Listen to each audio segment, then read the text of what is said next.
আচ্ছা, চায়েগ্রাম নামটা কি তোমাদের কাছে পরিচিত? আমি শুনেছিলাম যে ওরা নাকি 75-এ বিরিয়ানি দেয়। তো তখন ভাবতাম, ভাই কি বিরিয়ানি খাওয়ায় ওরা যে 75-এ বিরিয়ানি, যেখানে 100 টাকার ওপরে সব জায়গাতে বিরিয়ানি 150, 200, 250।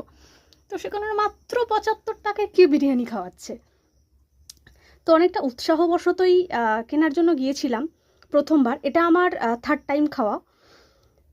তো যথেষ্ট কোয়ান্টিটি দেয়, অনেকটা, একজনের জন্য এনাফ রাইস, ঠিক এরকম একটা চিকেন, সঙ্গে ডিমও, আর আলু তো আমাদের কলকাতা স্টাইল বিরিয়ানির একদম ফেমাস একটা জিনিস।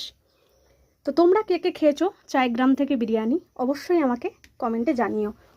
আর হ্যাঁ, এদের বিরিয়ানির টেস্টটাও কিন্তু অত্যন্ত সুস্বাদু। খুব বেশি মশলা না থাকলেও অসাধারণ। আমার তো ভীষণই ভালো লেগেছে টেস্ট। তোমরা কে কে খেয়েছো আর তোমাদের কেমন লেগেছে অবশ্যই আমাকে জানিও। টাটা।